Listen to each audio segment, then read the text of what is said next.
menyusul offline juga Pak Budi sebagai pembimbing 1, kemudian Prof. Purnawan sebagai pembimbing 2. Pada pagi menjelang siang hari ini kita hadapkan pada acara ujian tesis saudara Esti Lestari, betul ya? Jih, leres Pak. Ya, Esti Lestari untuk menyampaikan bukan menyampaikan ujian mengikuti ujian tesis dengan judul tesis Strategi Penguatan Keberlanjutan Bank Sampah Ngudi Lestari di Kelurahan Tinjomoyo, Kota Semarang. Ini kok kebetulan sama ya, namanya sama bank sampahnya ada yang nama yang sama nih, Lestari ya. Iya Pak, Ya, ini kebetulan apa janjian nih? kebetulan Pak. Kebetulan ya. Baik, eh, sebagai lanjutan dari seminar hasil kemarin, tentunya nanti kita akan tahapannya menguji lagi ya, sudah nggak konfirmasi lagi ya, benar-benar menguji apa yang sudah dikerjakan.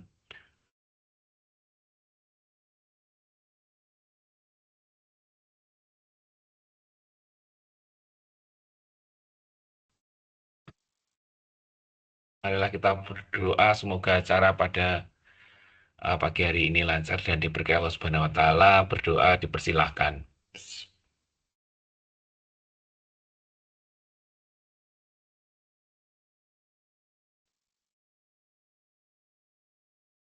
Doa selesai, terima kasih.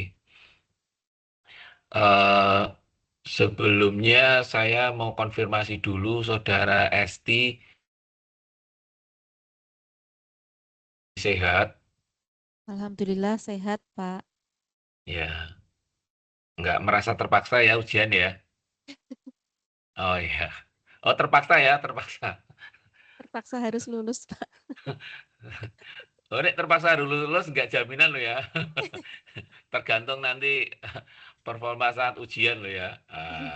Tidak ada yang bisa menggaransi 100% ya. Nggak Ya, ada yang menggaransi 100%.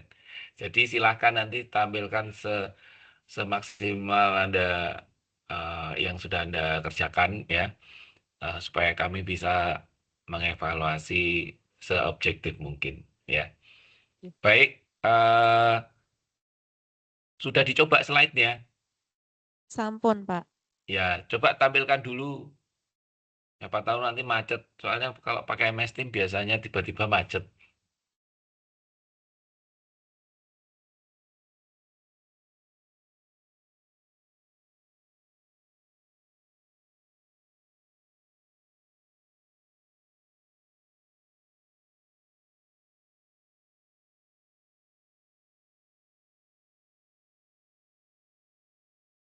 Sampun terlihat Pak. Ya, baik. Eh, Saudara punya alokasi waktu eh, maksimal 20 menit ya. Jih, Maksimal. Lebih cepat dari itu boleh ya. Tapi maksimalnya 20. Jadi nanti kalau sudah 20 menit saya cut ya. siap jih Pak.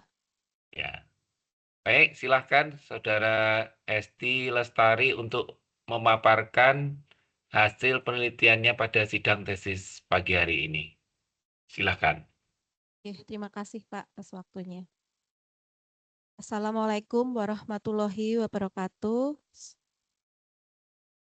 Selamat siang. Yang saya hormati Ketua Penguji Bapak Ferry Hermawan STMT PhD. Yang saya hormati Ibu Profesor Dr. Hartuti Purnaweni MPA. Kemudian yang saya hormati Bapak Dr. Budi Warsito SSI MSI. Terima kasih atas waktu yang diberikan kepada saya untuk mempresentasikan hasil penelitian saya yang berjudul Strategi Penguatan Keberlanjutan Bank Sampah Ngudi Lestari di Kelurahan Tinjomoyo, Kota Semarang. Urgensi pengelolaan sampah di Kota Semarang ini karena Kota Semarang menghadapi tekanan timbulan sampah yang tinggi mencapai 1.189,17 ton per hari atau sekitar 434.243,97 ton per tahun, di mana timbulan sampah ini 72% berasal dari sampah rumah tangga yang menjadi tantangan besar bagi sistem pengelolaan sampah kota. Di mana TPA Jatibarang yang ada di Kota Semarang yang telah beroperasi sejak 1992 telah melampaui kapasitas daya tampungnya yang menyebabkan penumpukan sampah dan berbagai masalah lingkungan termasuk pencemaran tanah, air, udara, serta kontribusi pada perubahan iklim.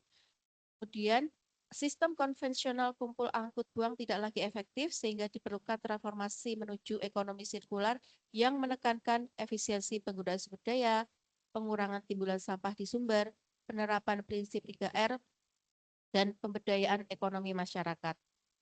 Kemudian bank sampah adalah titik strategis dalam mengurangi timbulan sampah sekaligus memberikan manfaat ekonomi bagi masyarakat. Model ini tidak hanya mengatasi permasalahan lingkungan, tetapi juga menjadi sarana edukasi dan pemberdayaan ekonomi komunitas, di mana bank sampah mempunyai fungsi lingkungan untuk mengurangi volume sampah ke TPA melalui pemilahan dan pengolahan di tingkat masyarakat, kemudian membangun kesadaran kolektif dan memperkuat kohesi sosial dan pengelolaan lingkungan, kemudian memberikan nilai tambah melalui sistem tabungan berbasis sampah dan kegiatan daur ulang, dan mengubah persepsi masyarakat terhadap sampah dari limbah menjadi sumber daya bernilai. Lokasi studi penelitian yaitu ada di Kampung Pilah Sampah di Kelurahan Tinjomoyo, Kecamatan Banyumanik, Kota Semarang, di mana jumlah nasabah awal yaitu 314 dan saat ini 217 nasabah aktif. Dengan program unggulan yaitu The Gate Clean and Bold, kemitraan dengan PT Pegadaian untuk konversi tabungan sampah menjadi tabungan emas digital. Meskipun penelitian mengenai bank sampah di berbagai kota besar Indonesia telah banyak dilakukan, kajian mengenai bank sampah Ngudi Lestari masih terbatas dan cenderung parsial. Bank sampah Ngudi Lestari dipilih karena mempresentasikan dinamika bank sampah perkotaan dengan dukungan CSR pertama kali di Jawa Tengah, namun masih menghadapi tantangan keberlanjutan sehingga relevan sebagai studi kasus penguatan keberlanjutan. Di mana penelitian ini mempunyai rumusan masalah bagaimana kondisi existing bank sampah Ngudi Lestari dari aspek ekonomi, sosial, lingkungan, teknologi, dan tata kelola kelembagaan. Kemudian yang kedua, faktor apa saja yang menjadi penghambat dan pendukung keberlanjutan bank sampah. Kemudian yang ketiga yaitu bagaimana merumuskan strategi penguatan untuk meningkatkan keberlanjutan bank sampah Ngudi Lestari, di mana tujuannya yaitu untuk mengevaluasi kondisi existing bank sampah Ngudi Lestari dari aspek lingkungan, ekonomi, sosial, teknologi, dan tata kelola kelembagaan. Kemudian yang kedua, mengidentifikasi faktor-faktor penghambat dan pendukung keberlanjutan. Yang ketiga, merumuskan strategi penguatan untuk meningkatkan keberlanjutan. Di mana penelitian ini menggunakan kuesioner pada 69 responden, di mana menggunakan skala Likert 1 sampai 5 untuk mengukur persepsi masyarakat terhadap 5 aspek keberlanjutan, kemudian dianalisis dengan SPSS, kemudian wawancara mendalam dengan 7 informan, yaitu pengurus, nasabah, pemerintah, dan mitra CSR. Kemudian observasi lapangan dan dokumentasi. Pengumpulan data dilakukan pada bulan September sampai dengan Oktober 2025. Kemudian untuk analisis data di bulan November sampai penyusunan laporan di bulan Desember. Kemudian kuesioner sebelum dibagikan ke responden, kita uji validasi dan reliabilitasnya dulu. Kemudian setelah diuji validitas, valid, dinyatakan valid, dan reliabil, kemudian disebarkan ke 69 responden. Kemudian profil bank sampah Ngudi Lestari yaitu berdiri pada tahun 2018 dari embrio KSM yang mendapatkan bantuan BDI Kotaku berupa motor sampah, kemudian mendapat bantuan CSR dari PT Pegadaian sampai diresmikan pada tahun 2019 oleh Direktur Utama Pegadaian, kemudian sampai saat ini masih mengalami pengembangan. Lokasinya sendiri yaitu ada di Jalan Karangrejo Selatan 6, RT 1, RW 7, Kelurahan Tinjomoyo, Kecamatan Banyumanik, Kota Semarang. Tepatnya di belakang Pasar Jatingaleh. Kemudian setelah kuesioner kita sebar, didapatkan karakteristik responden, di mana responden 77% adalah perempuan, yang menunjukkan peran ibu rumah tangga sebagai penggerak utama kegiatan bank sampah, kemudian usia produktif responden yaitu antara 36 sampai 45, kemudian pendidikannya itu 75% adalah SMA, sehingga mampu memahami konsep keberlanjutan dan ekonomi sirkular. Kemudian responden sendiri terlibat di bank sampah sekitar 1 sampai 3 tahun. Hasil dari penelitian ini yaitu Bank Sampah Budi Lestari telah berhasil membangun fondasi sosial dan kesadaran lingkungan yang kuat di tingkat komunitas, tercermin dari tingginya persepsi positif masyarakat terhadap kegiatan pengelolaan sampah. Namun, capaian ini masih dihadapkan pada keterbatasan struktural yang signifikan yang memengaruhi keberlanjutan partisipasi masyarakat dan stabilitas manfaat ekonomi. Persepsi positif masyarakat terhadap bank sampah menunjukkan keberhasilan dalam membangun kesadaran lingkungan di tingkat normatif. Sedangkan dukungan pemerintah dan CSR belum sepenuhnya mengatasi kendala teknis dan kapasitas internal organisasi. Kemudian dampak fluktuatifnya yaitu manfaat ekonomi berskala kecil dan tidak stabil bergantung pada momentum jangka pendek ketimbang praktek keberlanjutan. Di sini ada kesenjangan antara kesadaran dan keberlanjutan. Kondisi ini sejalan dengan temuan Budi Harjo pada tahun 2022 yang menegaskan bahwa pengelolaan sampah berbasis komunitas membutuhkan lebih dari sekedar kesadaran normatif, diperlukan dukungan kebijakan yang konkret, sistem insentif yang terstruktur, dan penguatan kelembagaan yang sistematis agar bank sampah tidak berhenti pada level kampanye kesadaran semata.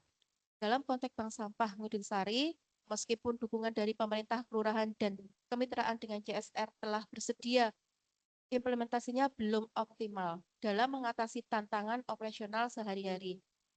Jadi, ketersediaan dukungan dan efektivitas pemanfaatan menjadi titik kritis yang perlu mendapat perhatian khusus. Kemudian dari aspek ekonomi, temuan menguatkan argumen dari Agiopang tahun 2024 bahwa keberhasilan ekonomi sirkular sangat ditentukan oleh kesiapan internal organisasi, terutama inovasi teknologi dan kapasitas manajerial. Bank Sampah Lestari telah mengadopsi inovasi tabungan emas yang secara sosial bernilai tinggi dan menarik minat nasabah. Namun, fluktuasi harga emas dan rendahnya diversifikasi produk menunjukkan bahwa inovasi tunggal tersebut belum cukup untuk menciptakan ketahanan ekonomi jangka panjang. Tabungan emas menarik minat dan memberikan nilai tambah sosial bagi nasabah.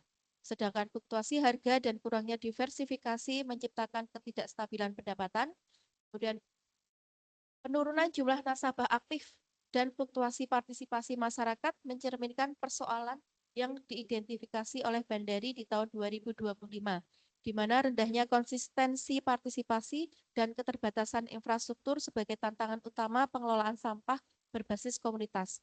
Partisipasi masih bergantung pada momentum dan motivasi jangka pendek, belum terserap sebagai praktek kolektif yang berkelanjutan. Keberhasilan sosial yang ditunjukkan oleh tingginya persepsi positif belum sepenuhnya bertransformasi menjadi perilaku yang stabil dan terukur. Jadi, awal berdirinya bank sampah, antusiasme tinggi, banyak nasabah yang bergabung, kemudian mengalami penurunan, motivasi menurun, partisipasi mulai fluktuatif, kemudian saat ini jumlah nasabah aktif berkurang sehingga perlu revitalisasi. Kemudian, isu kepercayaan yang muncul akibat kendala teknologi dan pencatatan manual memperkuat temuan Costa and Di Pillo di tahun 2024 yang menekankan pentingnya transparansi dan umpan balik pemangku kepentingan dalam menjaga keberlanjutan lembaga. Ketidakakuratan alat penimbangan dan keterbatasan sistem pencatatan di Bank Sampah Ngudi Lestari menunjukkan bahwa kelemahan teknologi dapat berdampak langsung pada persepsi keadilan dan akuntabilitas. Meskipun hubungan sosial antara pengurus dan nasabah tetap terjaga dengan baik, namun keterbatasan teknologi ini menciptakan keraguan tentang transparansi pencatatan berat sampah dan perhitungan tabungan. Dengan demikian teknologi, selamat datang Pak. Saya lanjutkan. Teknologi berfungsi tidak hanya sebagai alat operasional, tetapi juga sebagai mekanisme legitimasi sosial yang membangun kepercayaan publik. Jadi ada kesenjangan antara struktur formal dan praktek operasional yang menunjukkan bahwa keberadaan institusi formal tidak otomatis menjamin keberlanjutan tanpa kapasitas aktor yang memadai. Kemudian, dominasi pengurus usia lanjut, keterbatasan SDM, dan lemahnya tindak lanjut evaluasi membuat kelembagaan bergantung pada individu tertentu, rentan terhadap kelelahan organisasi. Kemudian, meskipun ada kerjasama dengan pemerintah dan swasta, kolaborasi tersebut belum sepenuhnya dimanfaatkan untuk memperkuat kapasitas operasional, inovasi produk, dan perluasan jaringan. Temuan mengenai keterbatasan teknologi dan perlunya dukungan kebijakan lokal relevan dengan Ben Amara di tahun 2025 yang menyimpulkan bahwa inovasi teknologi dan kebijakan lingkungan memiliki peran penting dalam memperkuat keberlanjutan ekonomi sirkular pada skala komunitas kecil. Investasi teknologi tanpa perencanaan yang baik berpotensi menghasilkan manfaat yang tidak optimal. Kemudian pengelolaan sampah berbasis komunitas tidak cukup ditopang oleh persepsi positif dan struktur formal semata, melainkan memerlukan keseimbangan antara modal sosial, kapasitas teknologi, dan tata kelola yang adaptif agar keberlanjutan dapat tercapai secara nyata. Setelah ada penemuan itu, kemudian kita bersama dengan pengurus memetakan kekuatan dan kelemahan, peluang, dan ancaman juga, di mana didapatkan kekuatan yaitu dukungan CSR Pegadaian, kemudian adanya sistem tabungan emas, kemudian struktur organisasi efektif, kemudian inovasi pengelolaan limbah, adanya fasilitas yang memadai, kemudian kelemahannya adalah SDM sukarela terbatas, dan adanya pencatatan manual, kemudian alat belum optimal, kemudian literasi digital rendah, dan regenerasi kader minim. Kemudian untuk peluangnya yaitu kebijakan ekonomi sirkular, kesadaran lingkungan meningkat, permintaan produk daur ulang, teknologi digital berkembang, kemudian potensi kemitraan luas, sedangkan ancamannya adalah fluktuasi harga sampah, ketergantungan dukungan, perubahan kebijakan, persaingan pengepul, partisipasi tidak konsisten.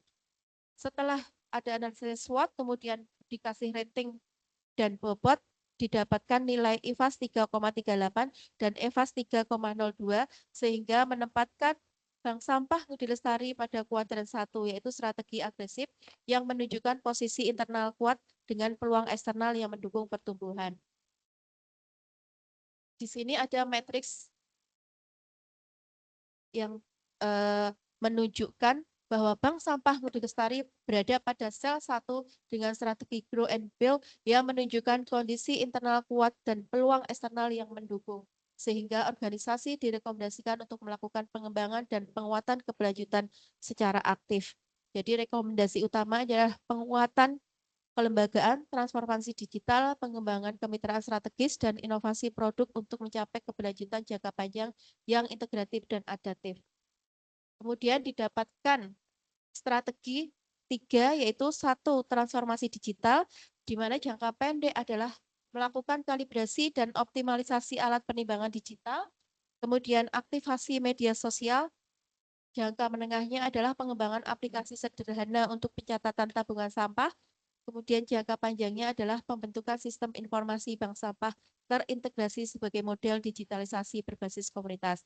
Kemudian strategi keduanya adalah penguatan SDM dan regenerasi, di mana jangka pendek melakukan pelatihan dasar pengelolaan bank sampah dan rekrutmen kader muda.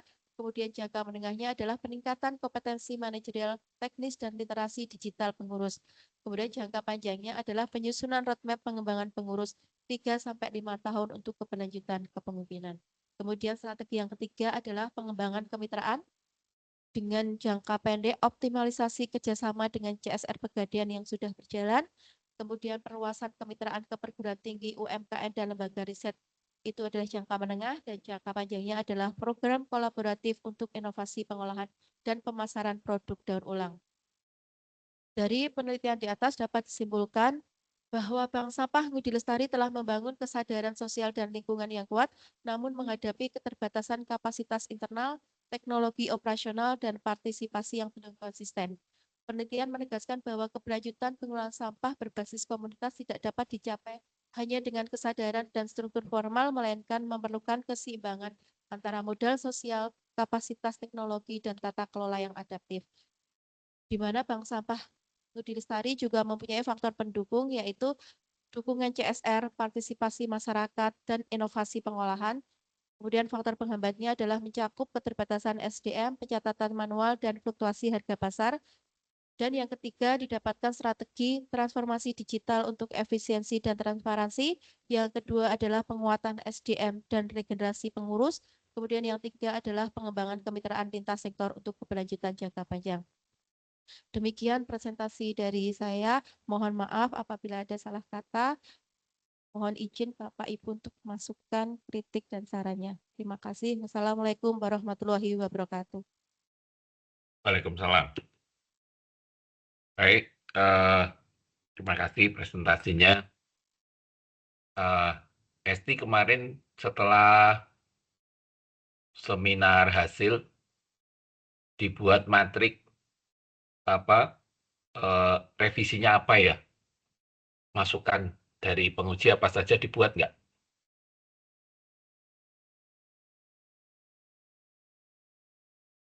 Masih di mute itu.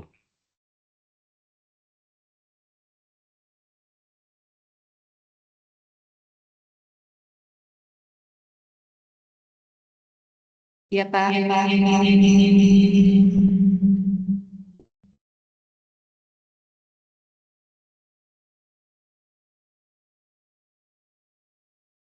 Cinta.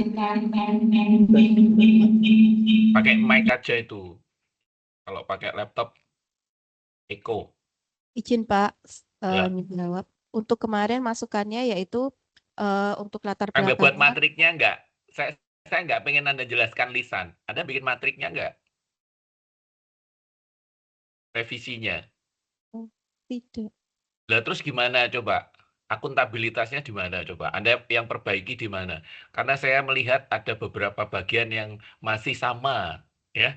Sudah kita kritik kok masih sama gitu ya. Gimana coba penjelasannya? Kalau untuk matriks saya tidak buat Pak, tapi untuk saya revisi langsung. Nah, terus gimana caranya membuktikan bahwa itu Anda revisi? Ayo coba, logikanya dari mana coba? Anda campur-campur kira-kira penguji bisa tahu nggak yang ada yang berubah atau apa, di mana, seperti apa, bisa nggak?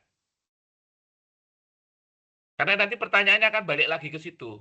Jadi kita mengulang sesuatu yang sama sejak proposal sampai ujian akhir, hal yang sama ya, dan revisinya nggak maksimal. Gimana? Nanti kalau pada satu titik kemudian kita bahas sesuatu yang sama yang sebenarnya itu sudah kita bahas di proposal dan seminar hasil, itu sama saja Anda nggak memperbaiki ya. Siap. Makanya tadi saya sampaikan di depan. Jadi Anda itu sekarang ujian ya, bukan bukan saatnya lagi mempersiapkan eh, apa namanya revisi proposal ya. Sudah bukan Siap. saatnya itu lagi ya. Iya. Baik. Saya berikan kesempatan pertama ke Prof. Hartuti, silahkan Prof. Hartuti. Assalamualaikum warahmatullahi wabarakatuh. Waalaikumsalam Waalaikumsalam. warahmatullahi Pertama-tama ini saya usul ya, mumpung saya masih membuka-buka di bagian awal. Ini di abstrak ya. wabarakatuh. Abstrak itu harus lengkap unsurnya, yaitu ada latar belakang, kemudian tujuan, metode, hasil, kemudian rekomendasi. Dan jumlah katanya itu adalah 250 kata. Nah, ini kalau dilihat dari abstrak ini belum ada latar belakangnya. Kan langsung ini, penelitian ini bertujuan untuk gitu kan. Iya. Padahal kan mestinya ada latar belakangnya. Kalau ditambahkan apa Mbak misalnya latar belakangnya misalnya apa? Bank Sampah Budi Lestari yang sudah bekerja sama dengan CSR Pegadaian masih mengalami fluktuasi eh, partisipasi sehingga memerlukan keberlanjutan.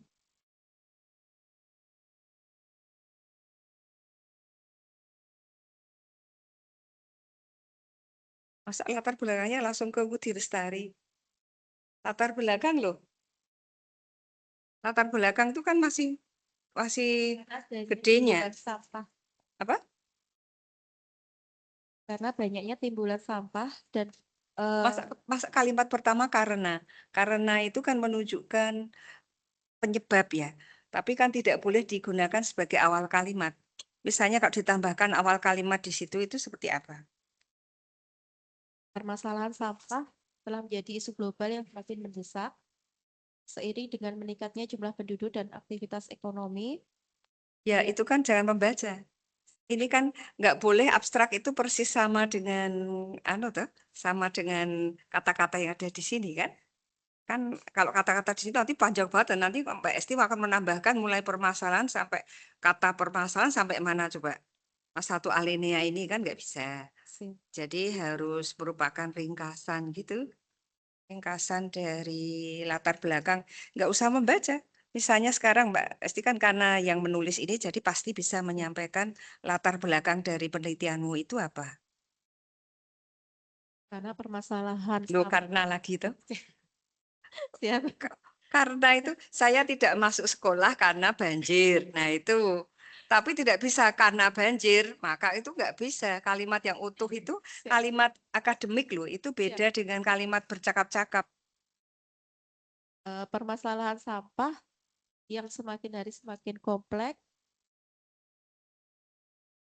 Kalau ada yang itu berarti harus ada belakangnya.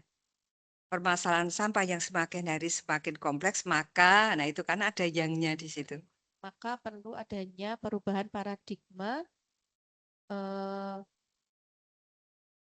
Perubahan paradigma itu berarti dari paradigma A ke paradigma B. Tapi kalau hanya perubahan paradigma itu apanya yang berubah? Menyebabkan perubahan paradigma dalam pengelolaan sampah dari ekonomi linear ke ekonomi sirkular. Kan harus dijelaskan dulu linear ke sirkuler. Linear itu apa gitu kan? Kalau linear itu hanya ambil, angkut, dan buang. Mana itu ada kata-kata angkut dan buang itu ada di mana? Di latar belakang. Di mana, di sebelah mana? Di halaman 1. Kumpul, angkut, buang. Tulisan permasalahan tersebut menunjukkan sistem pengolahan sampah konvensional. Oh, yang mana? Oh, yang pendekatan. Ini kan tadi pendekatan. Ya kalau mau saya mau pendekatan sama sih dengan paradigma. Cuman kan kata yang digunakan itu harus konsisten gitu. Ini kan kalau ini paradigma ya nanti paradigma. Kalau ini pendekatan ya pendekatan gitu. Paradigma kumpul, angkut, buang. Itu kalau ya ini kalau paradigma jadi ini. Nah, itu kemudian ini harus diringkas ini ya. Tidak, ini pasti lebih dari 250 ini. Siap.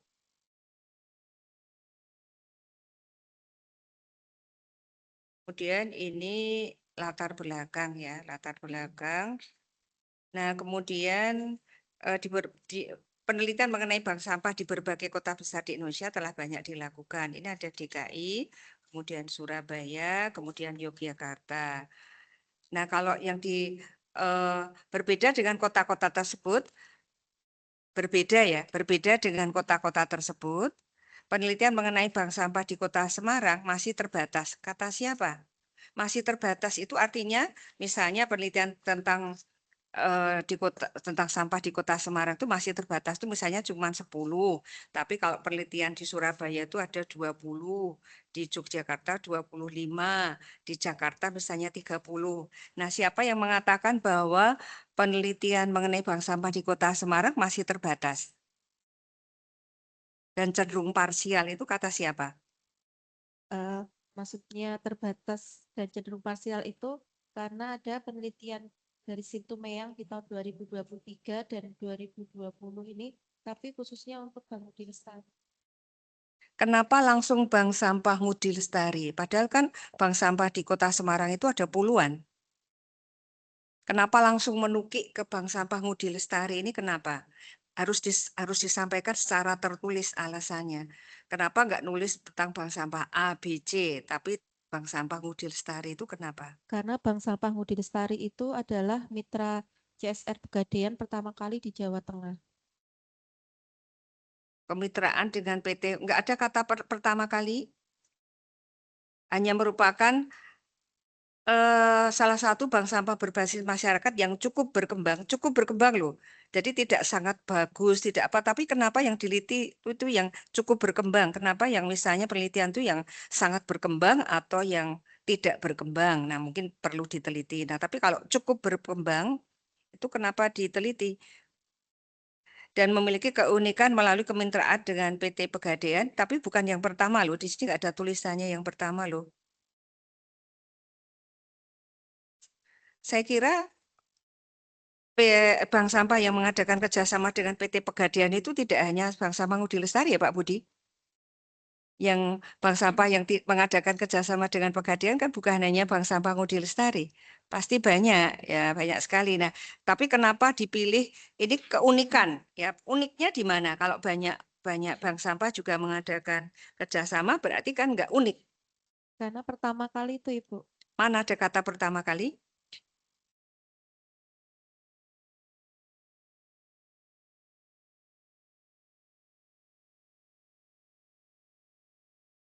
Saya sempat wawancara itu karena itu adalah Bank Sampah Ngudi Lestari yang pertama kali, cuma Nah, itu juga kalau dia bilang pertama kali harus ada buktinya. Buktinya misalnya hasil wawancara atau karena kan di DLH, Mbak Esti ke DLH enggak? Hah? tidak. Duh, orang ini yang udah dinas lingkungan hidup enggak? Tidak. Loh, jadi penelitiannya cuma langsung mengenai bank sampah toh? Iya, saya untuk wawancaranya itu saya ambil dari Pak Lurah, kemudian Bank Sampah, kemudian mitra CSR Pegadaian ini, kemudian perwakilan tokoh masyarakat.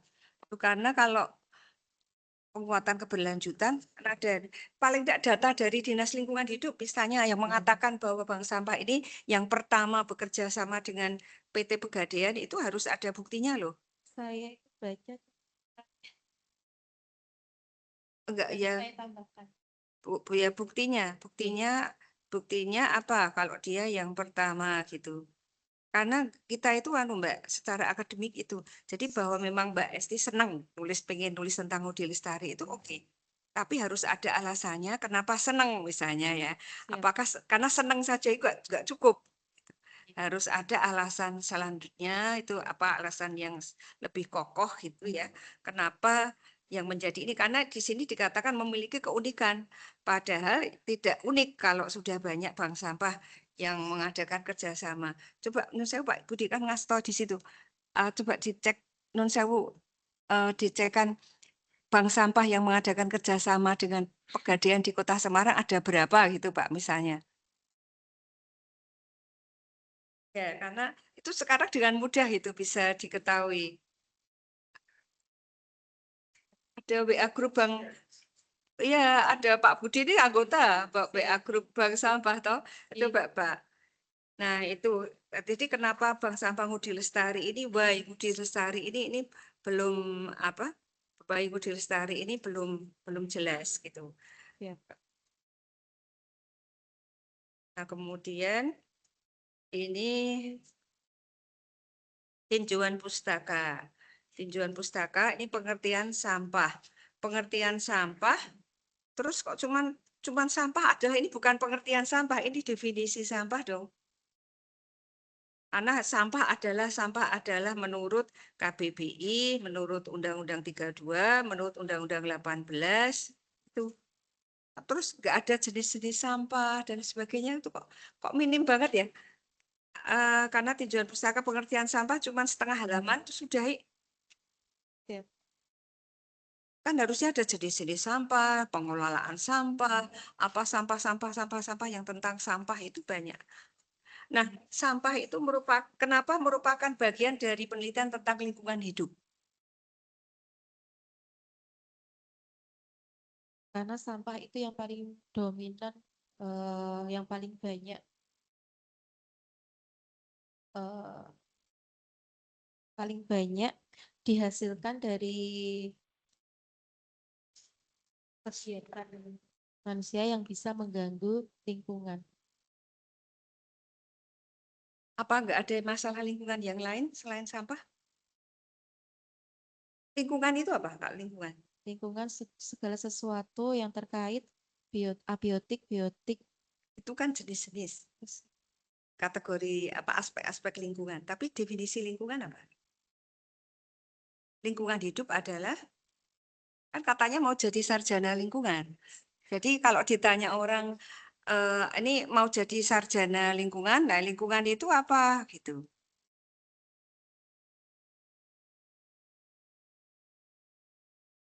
Lingkungan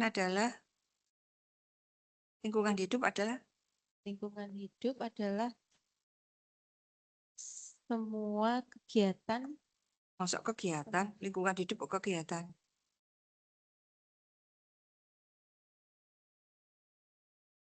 Lingkungan hidup bukan kegiatan dong.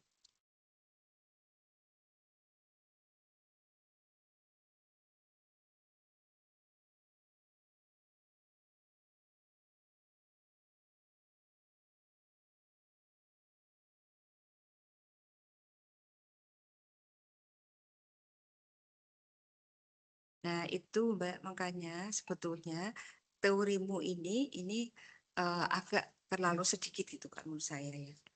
Agak terlalu sedikit ini cuma beberapa halaman gitu kan. Yang paling penting itu adalah mestinya ada tentang lingkungan hidup. Karena Mbak Esti itu calonnya ini kan nanti bukan ahli forensik tuh, bukan ahli lab, tapi adalah bukan sarjana lab atau sarjana forensik, tapi sarjana mil, sarjana utama kan, sarjana utama mil. Jadi harus ada itu terkait dengan lingkungan hidup itu apa gitu, ditanya harus bisa. Itu nggak bisa, nggak bisa. Jadi kalau ditanya lingkungan hidup apa nggak bisa, itu saya nggak bisa meluluskan Mbak Esti sebagai sarjana utama. Karena itu apa ya, definisi dasar gitu. Nah, kemudian sampah ini kan ada kaitannya dengan gini-gini. Sampah itu terkait dengan kebijakan sampah, kemudian ada manajemen. Ya, manajemen lingkungan kan di sini tuh lingkungan kan ada perencanaan lingkungan, manajemen lingkungan, rekayasa lingkungan kan di MIL. Nah, manajemen lingkungan apa? Manajemen lingkungan yaitu mengatur sesuatu yang terkait dengan lingkungan. Oh, kok gampang kan? Cuman kayak gitu aja. Manajemen berarti sama dengan mengatur. Nanti kalau manajemen ekonomi, manajemen yang manajemen ekonomi adalah yang mengatur terkait dengan ekonomi, gitu dok. Ini kan ini penelitianmu manajemen, ya, manajemen. Makanya nggak ada ini. Mestinya itu ada di sini tinjauan pustaka. Kayaknya saya kemarin sudah bilang loh, waktu sempro ya. Saya bahas ada nggak ya?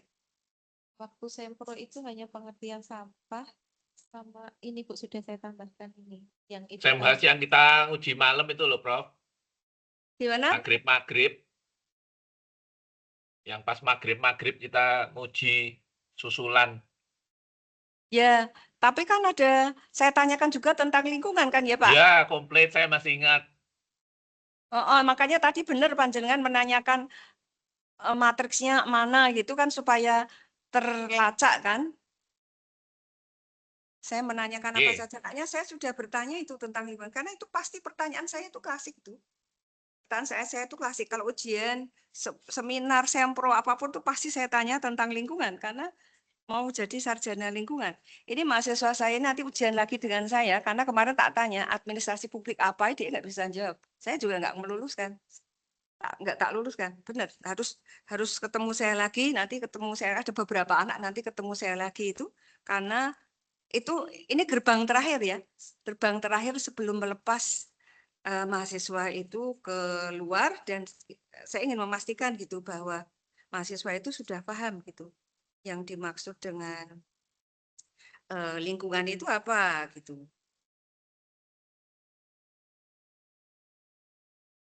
Coba cari dulu lingkungan, kemudian nanti menjawab. Saya nggak mau nanti kalau saya lepaskan Mbak Esti belum tahu yang dimaksud dengan lingkungan hidup.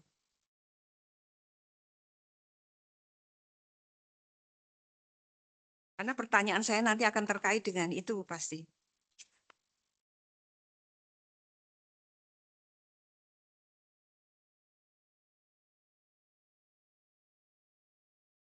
Izin Ibu, kalau lingkungan adalah keseluruhan unsur yang berada di sekitar makhluk hidup yang mempengaruhi kehidupan serta aktivitasnya baik secara langsung maupun tidak langsung. Menurut undang-undang dong, definisi lingkungan hidup menurut undang-undang dong.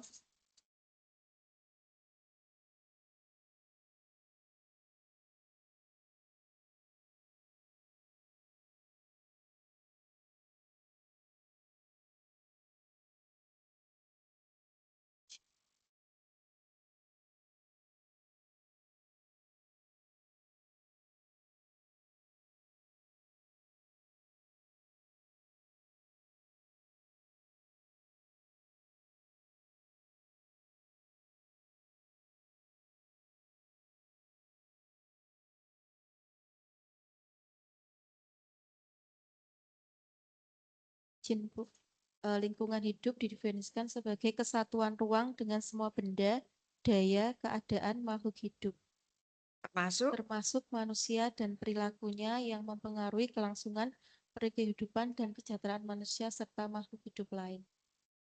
Ya, coba sekarang tidak usah membaca.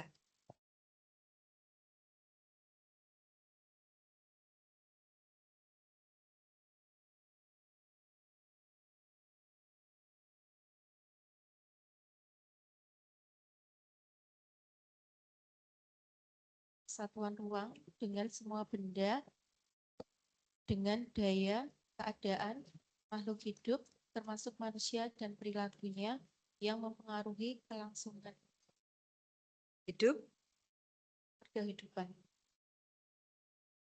Ada lagi yang masih ada hilang. dan kesejahteraan manusia. Karena unsur enggak hanya kesejahteraan manusia, tapi juga apakah unsur lingkungan tuh yang hidup hanya manusia serta saja? makhluk hidup lain. Ya, itu harus ditambahkan di sini.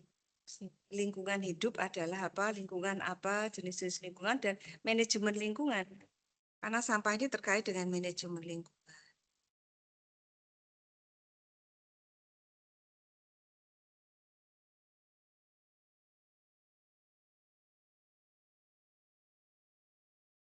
Nah, kemudian ini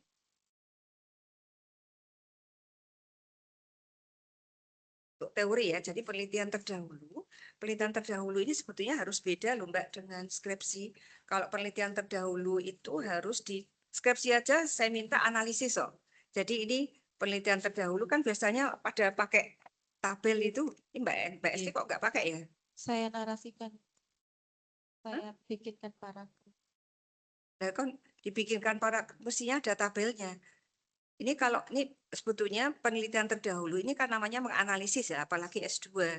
Ini jangan dijejer satu-satu gitu. Penelitian oleh Budiarjo, penelitian oleh Costa, penelitian oleh Leuven, penelitian oleh Agyapong, penelitian oleh ini namanya cuma jejer-jejer ya, tapi bukan menganalisis.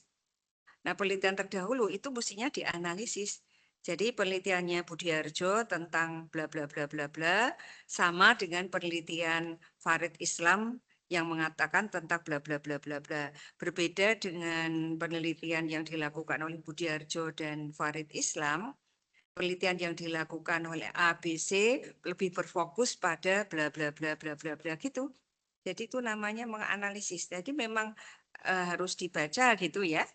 Dibaca masing-masing orang itu mempunyai persamaan atau perbedaan. Nah, itulah kemudian yang menjadi alasan kenapa Mbak Esti itu menulis tentang ekonomi sirkuler. Itu. Jadi penguatan keberlanjutan. Kalau keberlanjutan itu apa tuh? Dari judulnya, strategi penguatan keberlanjutan. Keberlanjutan itu apa? Keberlanjutan adalah kemampuan untuk bertahan masa depan. Kata siapa? Itu harus teori. Harus ada latar belakang akademiknya gitu. Kalau sekarang pembangunan berkelanjutan apa? Pembangunan berkelanjutan adalah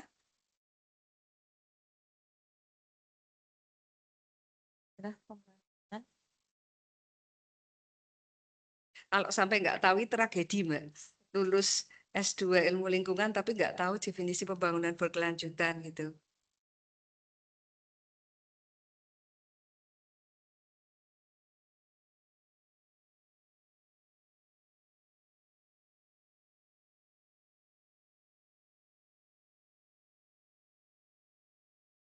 Pembangunan yang memenuhi kebutuhan masa kini tanpa mengorbankan masa yang akan datang. Kurang lengkap. Itu definisinya siapa?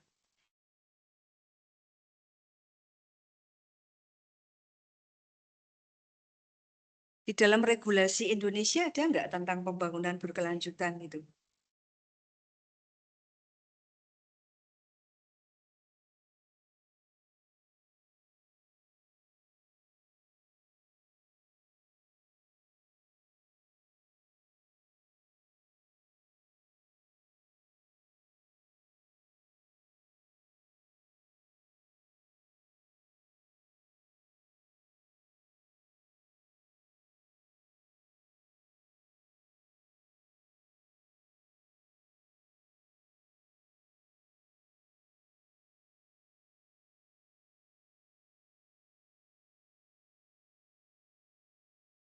Nah, makanya kalau tadi ada definisi tentang lingkungan, ada lingkungan hidup, itu ada tentang pembangunan berkelanjutan.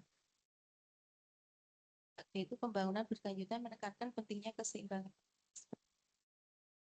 dan ekonomi yang mencakup upaya menjaga kualitas lingkungan, memastikan keadilan, serta menerapkan tata kelola yang dapat mampu mempertahankan peningkatan kualitas hidup lintas generasi. Halaman berapa itu? Halaman 7. Kalau sekarang nggak usah membaca, Mbak Esti bisa nggak? Coba ditutup. Ditutup, kemudian ditutup. Ditutup. Nah, sekarang coba sampaikan tentang pembangunan. Ini kan tujuan pembangunan berkelanjutan. Iya toh? Makanya itu tak tanya juga di sini, pembangunan berkelanjutan ini harus ada definisinya.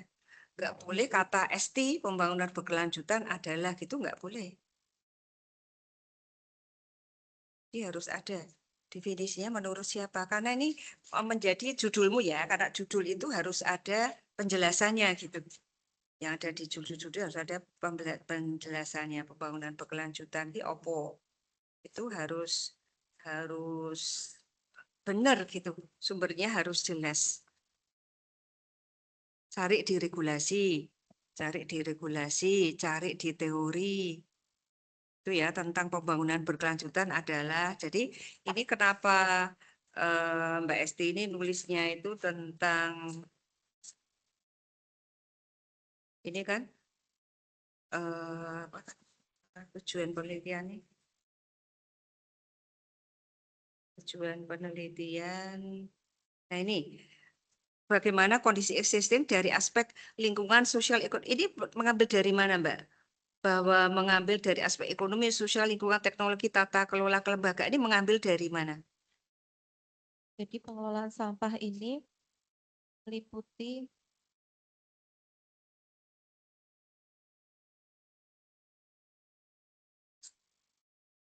jadi menurut SNI nomor 3242 tahun 2000 Halaman berapa? halaman 11. Berapa? 11. Lu kok 11? Lu ini kan baru rumusan masalah kan baru halaman 4. Kalau 11 kan sudah teori. Kan teorinya belakangan. Tapi kenapa di tahap awal Mbak Esi sudah menemukan aspek ekonomi, sosial, lingkungan, teknologi, tata kelola kelembagaan ini diperoleh dari mana? Kan dari latar belakang.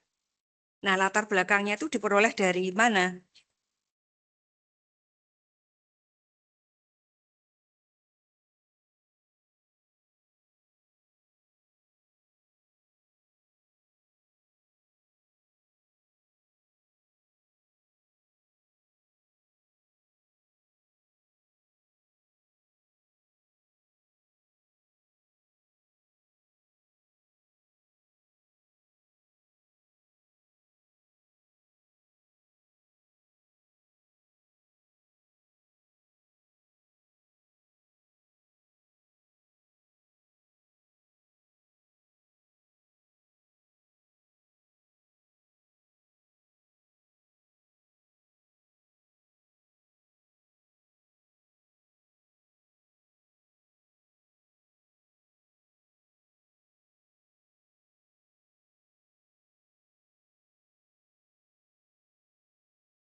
ada penelitian terdahulu itu penelitian Yandri itu cuma Di halaman berapa? Di latar belakang di halaman mana? saya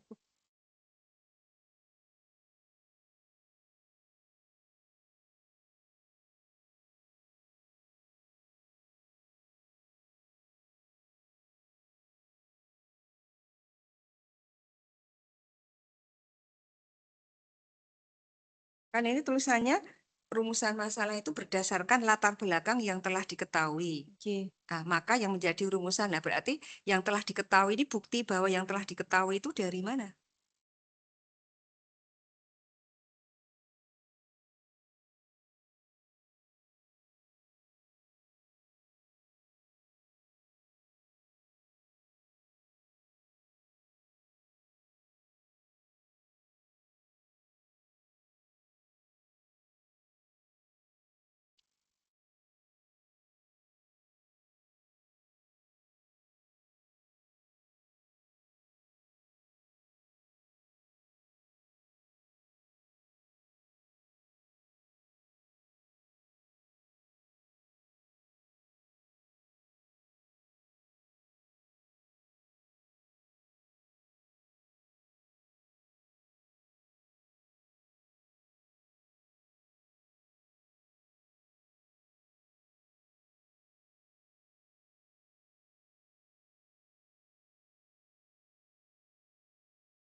Ya, harus ketemu ya Mbak. siap. Nanti harus ketemu itu. Oke. Karena nggak bisa mak bedunduk Mbak Esti hanya meniru orang lain misalnya. Lah meniru orang lain pun Mbak Esti nggak bisa menunjukkan dong. Ya. Meniru orang lain tuh orang lain mana yang ditiru. Kalau misalnya ini keberlanjutan,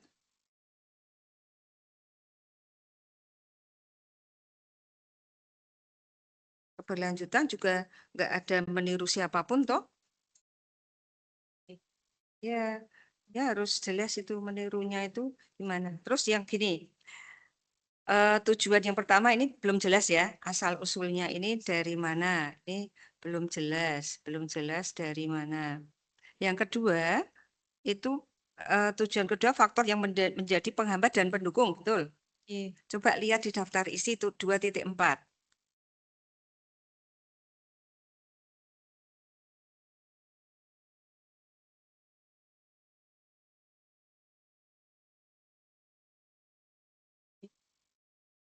Kalau di rumusan masalah faktor penghambat dan pendukung, tapi 2.4 hanya faktor pendukung, penghambatnya nggak dicari.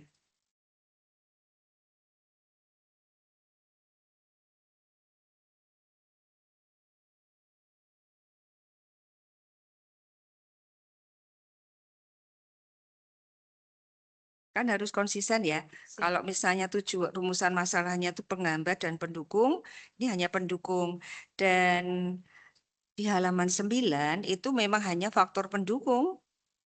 Dan hanya satu gitu. Hanya satu. Apakah faktor pendukung keberlanjutan bank sampah itu hanya partisipasi masyarakat? Kan ini faktor pendukung hanya satu, partisipasi masyarakat. Apakah faktor pendukung keberlanjutan bank sampah itu hanya partisipasi masyarakat? Kalau tidak berarti kok ini cuma satu dok. Inovasi teknologi. Inovasi, partisipasi. 2. Regulasi nggak masuk ya? Misalnya faktor pendukung itu misalnya regulasi yang mendukung itu nggak ada ya? Bukan merupakan bagian dari itu gitu ya. Jadi Maksudnya hanya di 2 tata aja. kelola kelembagaan.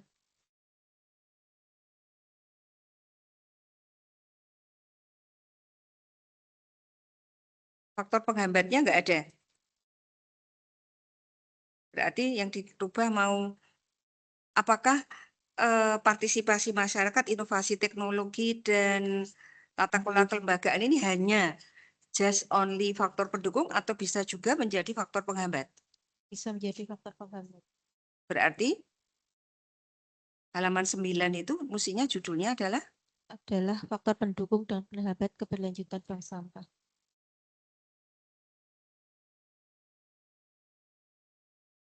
ya, antara lain gitu ya. Jadi harus ada kalimat di sini mengatakan kalimat bahwa antara lain ya faktor pendukung dan penghambat antara lain, tapi itu juga harus jelas ya sumbernya itu dari mana gitu.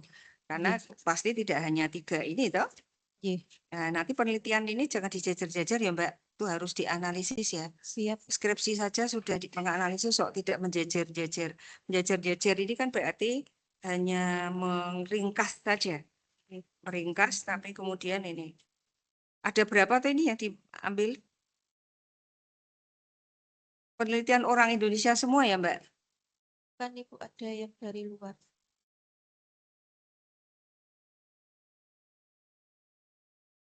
Satu yang beda Amara itu. Ada yang dari Garut. Satu dok. Jadi semuanya ada berapa tuh penelitiannya? Satu.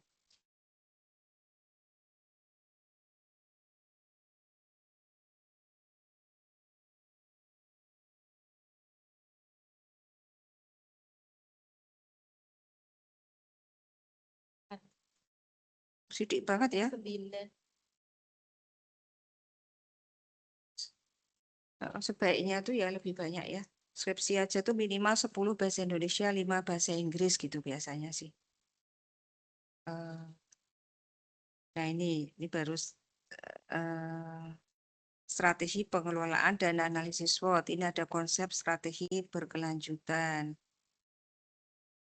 Itu kan munculnya di halaman 19 ya. Di latar belakang kan belum muncul.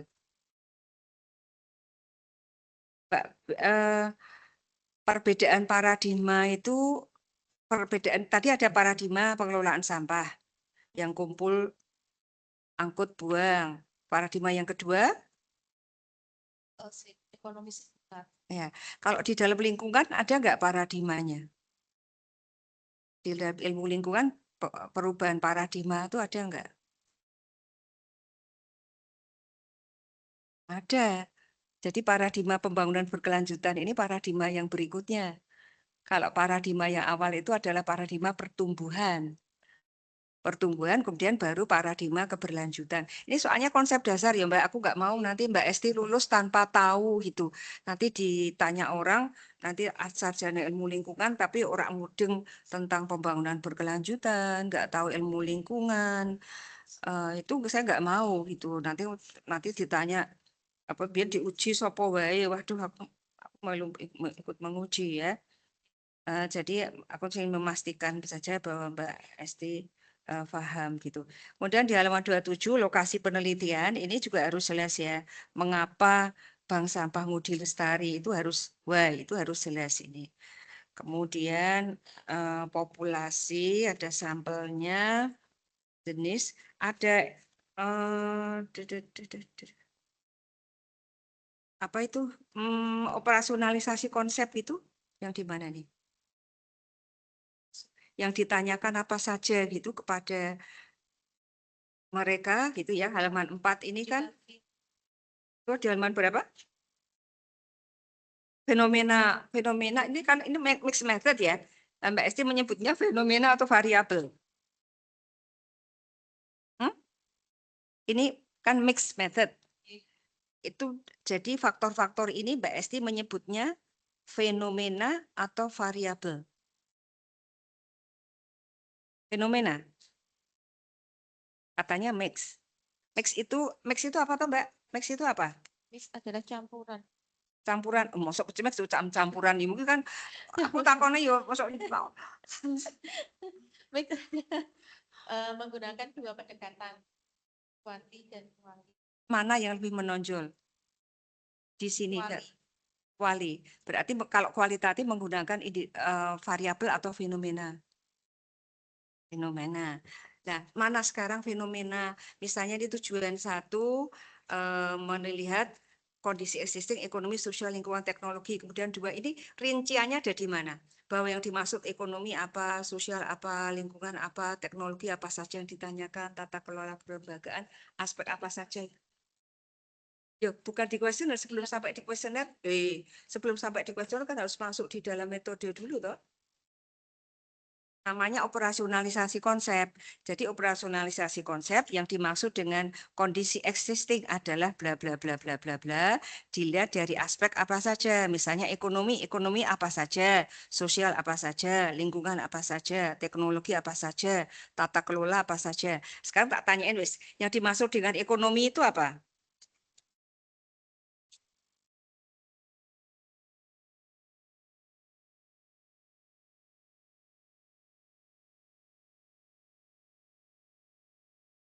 Ini kan dari aspek ekonomi, sosial, lingkungan, teknologi, tata kelola. Yang dimaksud dengan ekonomi dalam hal ini adalah Nilai suatu barang. Hah? Nilai suatu barang. Nilai suatu apa? Barang. Iya, di sini di aspeknya Sampah. apa saja?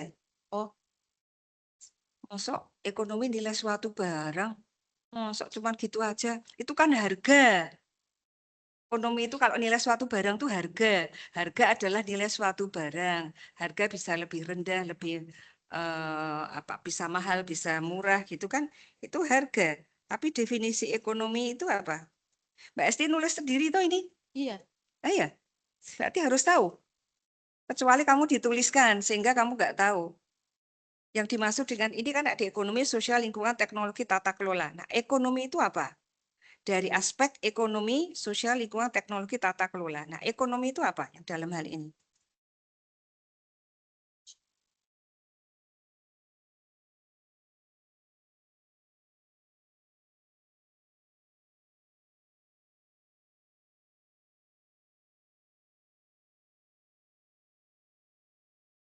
Ekonomi Nilai ada manfaat suatu.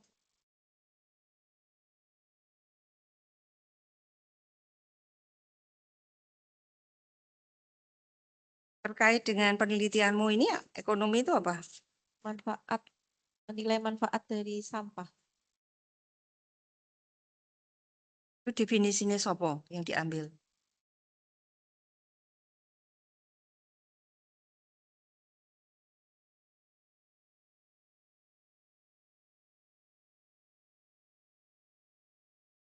Kalau melihat, soalnya aku pengen ngetes saja Mbak Esti itu memahami nggak apa yang ditulis gitu. Siap. Karena kayaknya enggak. Karena aspek ekonomi itu ada di halaman 42. Kalau kamu menulis sendiri, kamu mengetahui body dari tulisanmu, kami pasti akan dengan cepat menemukan, oh keberlanjutan tuh di halaman ini, ekonomi ada di halaman ini. Ini kayaknya Mbak Esti itu nggak menguasai isi tesismu gitu loh. Kelihatan kalau Mbak Esti nggak menguasai tesismu. Pasti dibantu ini. Nah ini kok, ini kan kok nggak mudeng kalau ada di halaman 42. Maksudnya indikator aspek ekonomi ini. Lah ya ini kan dengan depan-depannya itu kan sesuatu yang jadi satu kok yang dimaksud inilah. Aku Siap. tanyanya kan yang ada di tesismu. Aku Siap. tanyanya bukan yang dari lain-lain. Ini kan aspek ekonomi tak tanya satu-satu loh. Ekonomi itu apa, sosial apa, lingkungan apa, teknologi apa, tata kelola apa, rinciannya itu loh. Iya.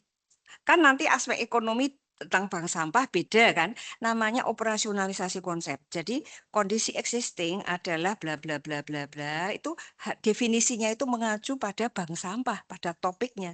Jadi yang dimaksud dengan aspek ekonomi di dalam tesis ini adalah bla bla bla. Yang dimaksud sosial dalam tesis ini, karena nanti dalam tesis yang lain itu bisa beda artinya. Ekonomi dalam penelitian tentang bencana misalnya itu beda dengan penelitian tentang bank sampah. Lingkungan dalam pengertian tesismu ini tentang bank sampah akan beda dengan definisi lingkungan di dalam penelitian yang lain, misalnya tentang masyarakat pesisir, itu akan beda. Lah khusus untuk penelitian tentang bank sampah ini yang dimaksud dengan ekonomi adalah satu-satu ini. Ekonomi itu apa? Sosial apa? Lingkungan apa? Teknologi apa? Tata kelola. Baik Pak Bapak Ketua Penguji, nanti Bapak mohon ditanyakan ya Pak, karena saya tidak mau mengambil waktu terlalu banyak, tapi ini akan ini mohon ditanyakan kepada yang bersangkutan. Ngaten ya Pak, matur nuwun. Oke, terima kasih Prof. Batuti. Baik, tadi sudah beberapa pertanyaan yang mendasar ya. Saya kira itu pertanyaan yang sangat fundamental karena di judul juga tercermin itu. Itu sebabnya di awal saya sampaikan harusnya eh, apa yang sudah diperbaiki apa supaya ujiannya bisa lebih cepat ya. Nggak jelas Pak suaranya, mohon maaf. Suaranya Halo. hilang. Oh ya, sudah sekarang. Jadi saya ulangi bahwa tadi yang disampaikan Prof. Hartuti itu pertanyaan-pertanyaan yang mendasar. Jadi bukan pertanyaan yang rumit-rumit, itu sangat mendasar. Dan itu ditulis di naskah tesis. Itu sebabnya kenapa kan bahwa apa yang direvisi dari proposal dan seminar hasil itu harusnya menjadi semakin baik kaya dengan konten yang sesuai dengan hasil diskusi pada saat ujian ya. Kenapa itu saya sampaikan di depan? Karena di kajian pustaka sebagai nyawanya dari pola pikir penelitian ini itu masih hanya di permukaan ya.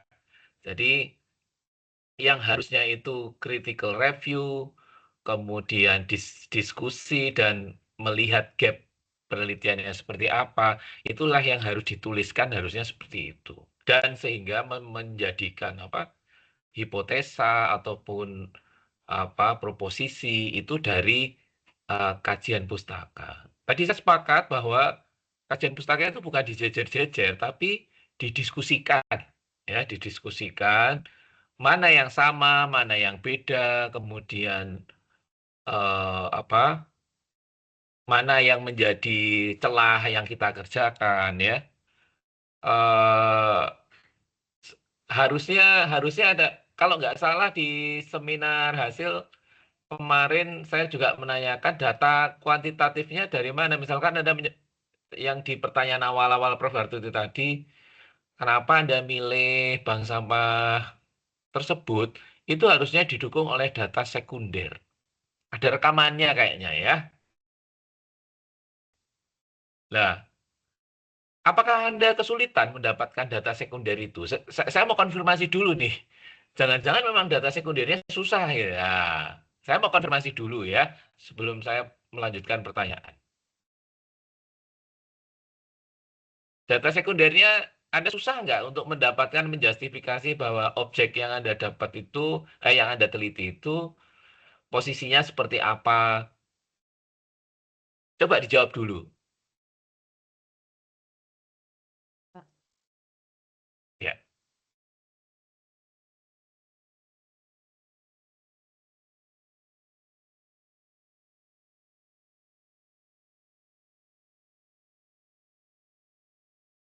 Halo? Iya, Pak. Tidak, Pak. Ya, coba dijawab dulu. Data sekunder yang terkait dengan objek penelitian Anda itu susah didapat apa enggak? Dijawab dulu coba. Saya ingin tahu. Anda kok ragu-ragu kayaknya. Ya.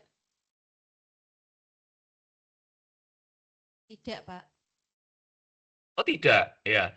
Kalau tidak, pertanyaan berikutnya, kenapa pada saat Anda mau menjustifikasi bahwa Anda mengambil topik ini tuh dasarnya apa? Itu harusnya Anda sampaikan datanya. Misalkan tadi bank sampah itu di Semarang totalnya ada berapa kira-kira. Terus apa namanya yang perkembangannya pesat atau mungkin jenis sampahnya yang dikelola apa. Karena sekarang ngomongin bank sampah itu bahkan di setiap RT di Semarang itu sudah menjadi bagian dari itu. Kan di proposal juga sudah saya sampaikan, gitu. Pada saat kemarin memberi masukan di seminar hasil juga sudah saya sampaikan. Itulah yang justru jadi kekuatan penelitian ini. Kenapa justru malah tidak ditampilkan gitu loh. Ada apa gitu ya? Anda ada kesulitan apa coba? Kan jujur aja. Daripada pertanyaannya nanti pertanyaan semakin meluas, tetapi ini nih basicnya di sini nih. Coba Anda cerita coba, apa kendalanya gitu.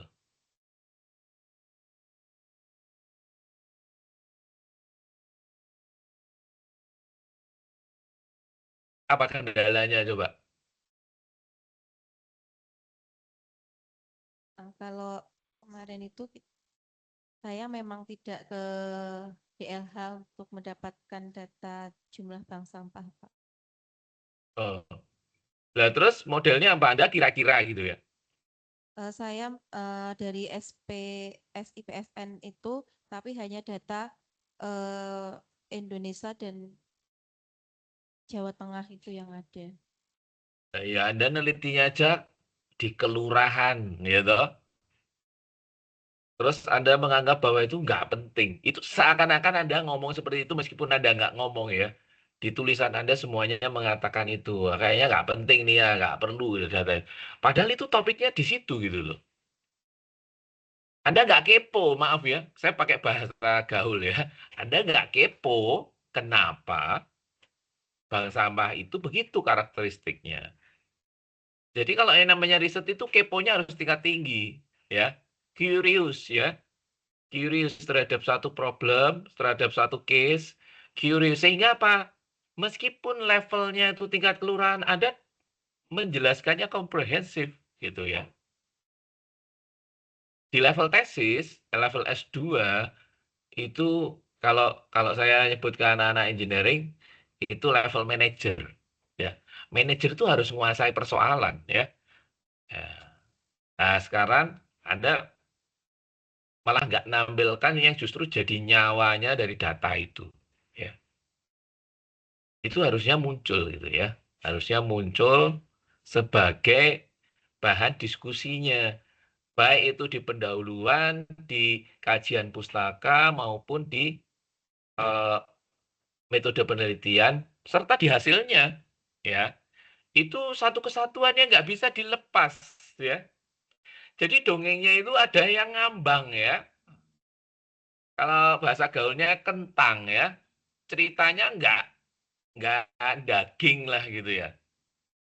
Nggak menggigit gitu ya. Ada yang Anda highlight itu ada, oh ya ada kerjasama dengan Pegadaian. Nggak salah, nggak. Tetapi justru kalau nggak salah saya masih ingat pada saat diskusi di seminar hasil, justru persoalan sosialnya yang di situ kan. Kenapa kok partisipasinya turun gitu ya. Kemarin Anda bilang jumlah penduduknya berapa total di 3.000 kelurahan? 3.000. 3.404, Ya, sampel penelitian Anda berapa coba? 69 responden. Ya, itu 1% ada nggak? Tidak ada, Pak. Jauh sekali. Terus Anda mengeneralis. Ya, itu kalau di penelitian kuantitatif itu bertolak belakang. Kalau Anda mengatakan mixed method, maka itu harus equal. Ya, ya Ya. Anda tanyain terkait berinteraksi dengan bank sampah.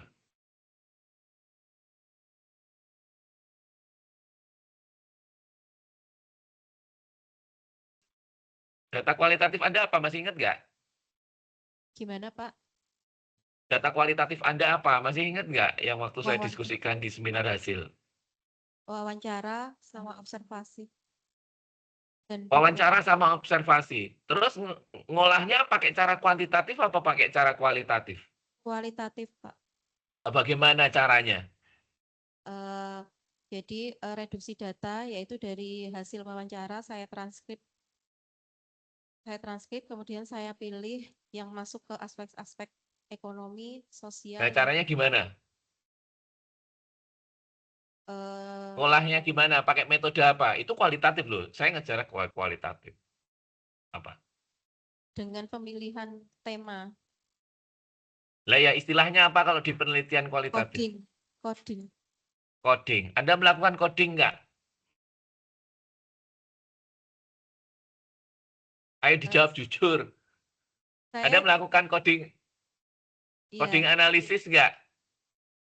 Enggak, analisis tematik. enggak mana hasil codingnya enggak ada. Iya. Enggak ada. Enggak Anda, ada. Anda lakukan tapi Anda nggak lampirkan atau Anda nggak melakukan memang?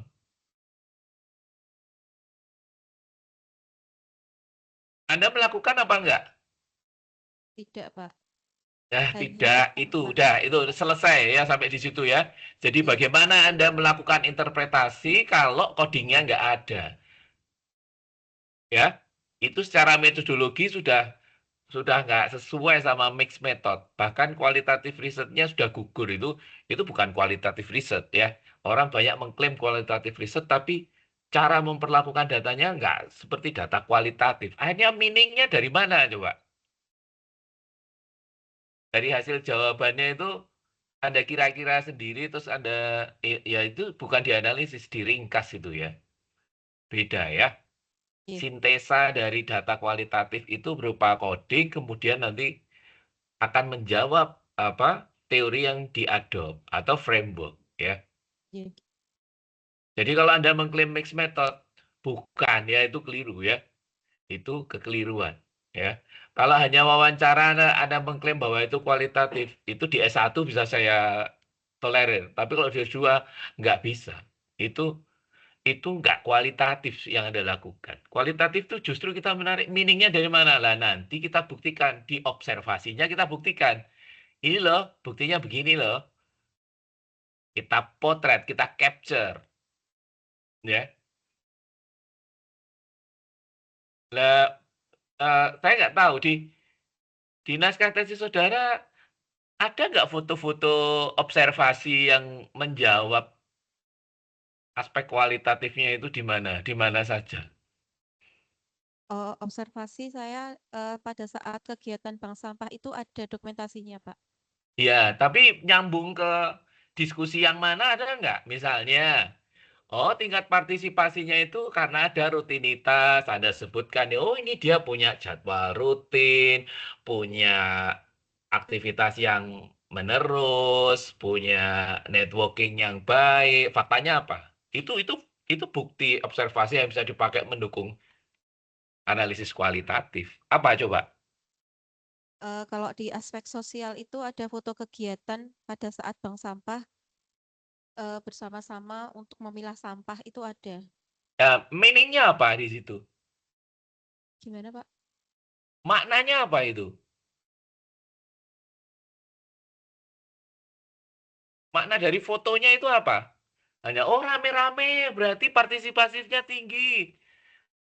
Ternyata Eh, bertolak belakang dengan jumlah keanggotaan yang semakin menurun ya. Berarti nggak menarik gitu loh.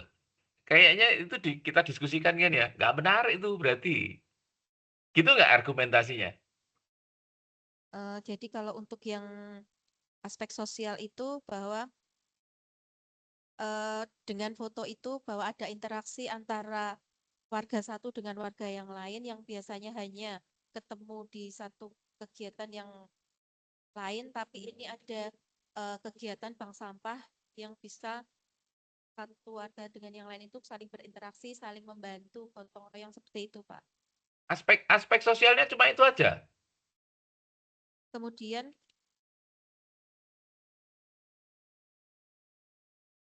kalau untuk penurunan bank sampah itu sendiri itu untuk penurunan partisipasi yang dari 314 ke 217 itu terjadi ketika kondisi COVID waktu itu, kemudian partisipasinya menurun dan ada kendala juga di penjualan sampah waktu Oke, itu. sebentar. Saya mau konfirmasi. Itu data itu Anda dapat di mana? Anda Dari risetnya tahun berapa? tahun 2005, 2025. 2025 Anda update lagi nggak datanya?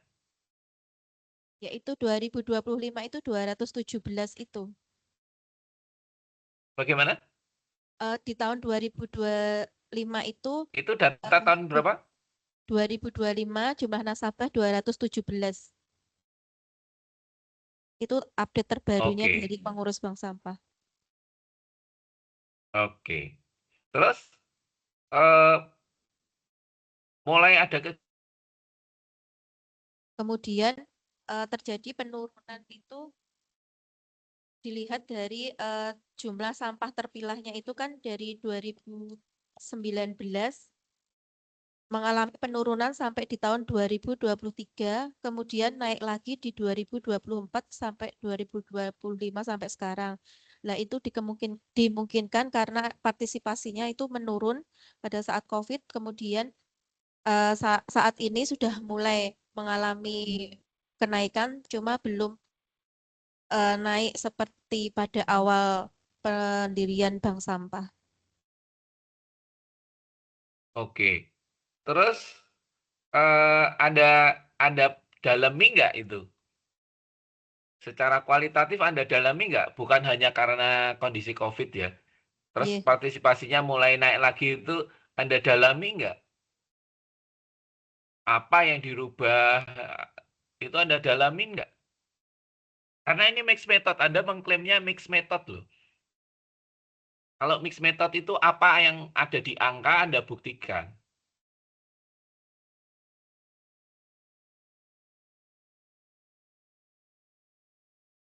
Jadi berdasarkan hasil wawancara dengan pengurus kan diketahui bahwa awal pendirian itu 314, kemudian mengalami penurunan jadi 217. Penurunan ini berkaitan dengan tingkat partisipasi nasabah yang bersifat fluktuatif karena pada periode itu mengalami pandemi dan terjadi kendala permodalan pada kegiatan bank sampah sehingga terjadi penurunan bahkan berhenti sementara. Itu ada, Pak. Iya, permodalannya karena apa? Tahu nggak?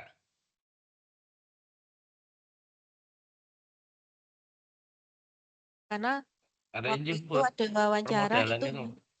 apa namanya penjualan sampahnya itu harga sampah jualnya itu menurun drastis, jadi untuk dijual lagi jadi beli di Menurun drastisnya itu seberapa? Anda gambarkannya seberapa?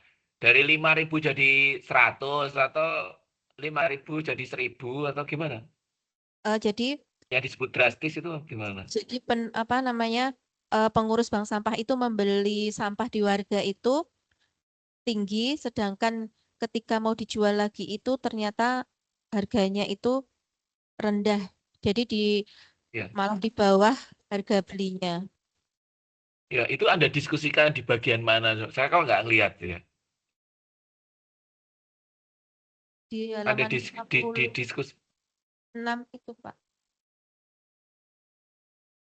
Anda tampilkan pakai apa? Grafis atau pakai hanya narasi aja? Kalau yang itu narasi, tapi kalau yang di graf itu jumlah sampah terpilah itu di halaman 63 itu juga mengindikasikan bahwa terjadi penurunan partisipasi warga sehingga jumlah terpilah pun juga menurun. Oke, kalau jumlah terpilahnya kan bisa. Tetapi ngomongin harga itu kan nggak kelihatan. Oh, harga tidak saya tampilkan. Nah ya nggak kuat itu. Itu pernyataan itu nggak kuat. Karena kalau mix method, Anda harus dukung sama fakta di lapangannya itu boleh dari hasil wawancara pun boleh ya. Tapi Anda persoalannya nanya itu apa enggak gitu. Karena itu isu keberlanjutannya juga dari situ. Jangan-jangan pengurusnya nggak paham mekanis apa harga pasarnya seperti apa, terus langsung pokoknya beli dulu dari masyarakat, harganya standar, tapi nggak mempertimbangkan itu. Itu kan juga aspek itu faktor manusianya loh, bukan sampahnya loh, Oke. bukan bank sampahnya, tapi manusianya, orang yang ngelola itu ya. Jadi itu satu kesatuan, itu ngomongin bank sampah saja kita bisa ngomongin perilaku orangnya, kemudian mekanisme pasarnya.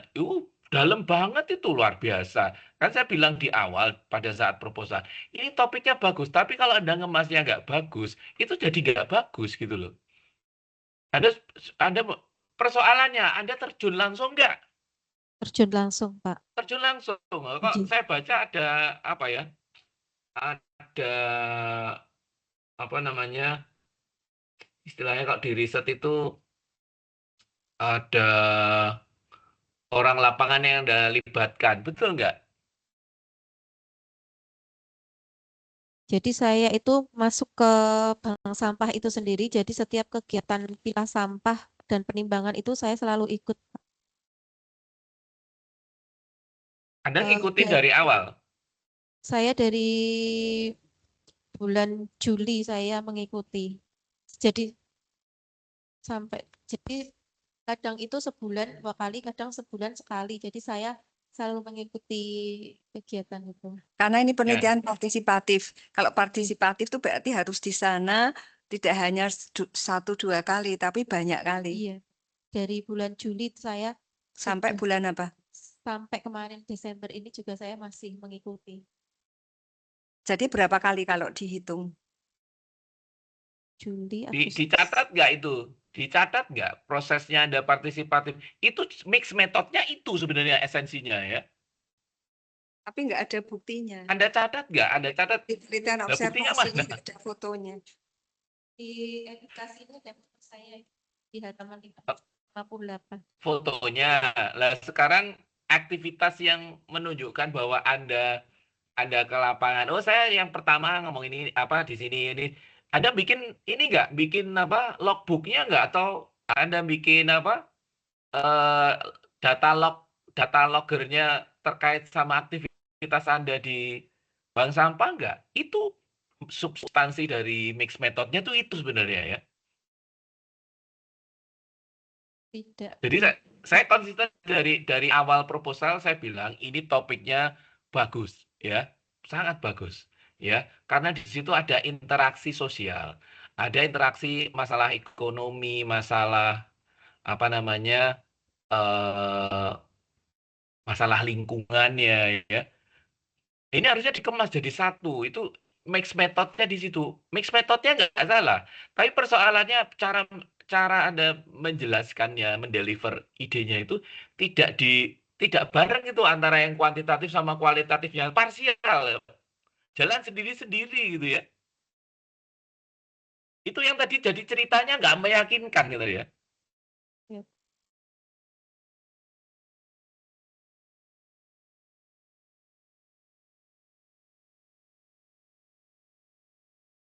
Data DLH itu paling gampang loh di Semarang loh.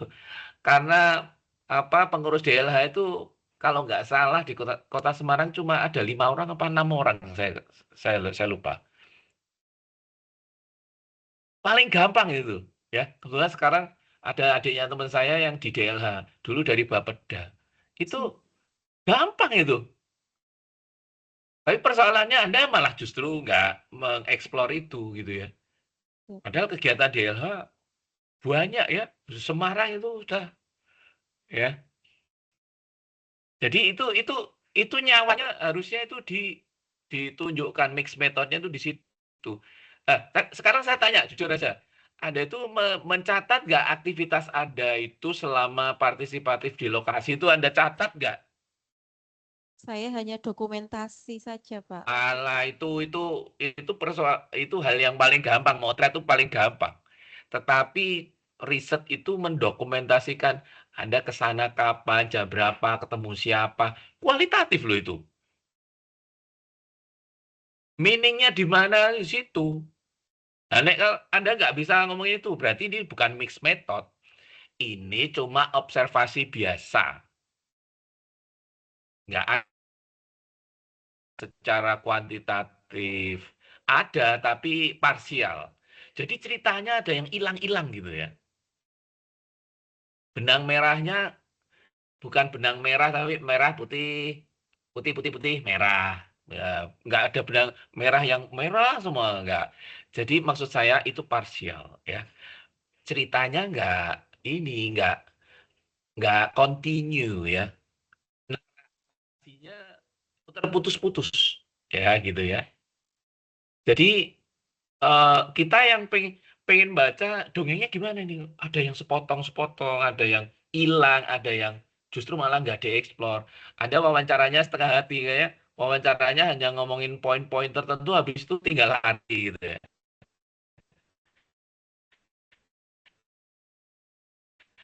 kualitatif, mixed method tuh kuantitatif dan kualitatif seiring sejalan, makanya itu susah sebenarnya.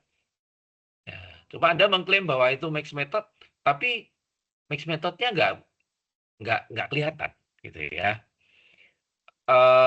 Saya kira itu yang paling basic ya, yang paling basic yang terkait dengan judul Anda. Saya sangat concern dengan kajian pustakanya. Kenapa kajian pustakanya nggak berubah gitu ya? Nggak berubah menjadi lebih smooth. Ya. Fokus sama judulnya aja selesai, nggak panjang-panjang. Tadi Anda menuliskan tentang sampah. Sampah itu macam-macam. Ada yang sampah organik, anorganik, yang dikelola bank sampah itu apa? Gitu ya. Harusnya begitu cara dongengnya. Itu kajian pustaka, ya. Tapi kalau Anda ngomong definisi sampah, itu namanya textbook. Ya, karena Anda levelnya S2. Saya harus kasih tahu. Tapi kalau anak S1 tak luruskan. Tapi karena Anda ada S2, itu kemandiriannya harus lebih tinggi dari anak S1 lah. Itu harus dibenerin itu ya. Sehingga yang baca nanti nggak, wah ini tesis S2 kok gini ya, gitu ya. Topiknya bagus ya. Dari awal saya konsisten ngomong topiknya bagus, tapi kalau ngemasnya nggak baik, ceritanya jadi terpotong-potong, ya hilang, maknanya hilang, meaning kualitatifnya gone. Ya, gitu ya. Nah, karena ini ujian ya saya nguji ya. Nah, tapi itu harusnya begitu ya. Mixed method justru pada saat Anda bilang, oh saya ngikutin itu beberapa kali, ya berapa kali tampilkan ya. Itu yang disebut kalau di quantitative research namanya time series. Tanggal berapa, bulan berapa, Anda ngapain, efeknya apa, Anda ngobrol sama siapa, Anda ketemu fenomena apa, temuannya apa, itu kualitatif. Tapi kalau saya hanya foto-foto, apa bedanya orang jadi turis ya? Cuma foto-foto tapi nggak ada meaningnya. Pasti ada meaningnya, ya. Jadi ada bagian yang hilang, ya. Kuantitatifnya nggak nggak ada tampilkan data sekundernya. Justru proses kualitatifnya yang ada terlibat di situ malah justru nggak dieksplor itu gitu ya. Ya, eman-eman gitu ya. Iya, Nah, Pak. gitu. Ya. Eman-eman menurut saya begini, ini topiknya bagus, nggak dikemas dengan bagus, akhirnya orang nggak tertarik nanti untuk baca dalamnya. Oh cuma gini aja, cuma foto-foto kok. Maknanya apa gitu ya. Orang justru akan lesson learn-nya dari situ, dari membaca itu. Oke, mungkin dari saya itu aja lah. Ya, yang paling itu nyawa risetnya di situ. Yang lainnya silahkan nanti disesuaikan gitu aja. Iya, Pak. Mungkin demikian dari saya. Mungkin berikutnya silahkan Pak Budi dulu. Monggo Pak Budi.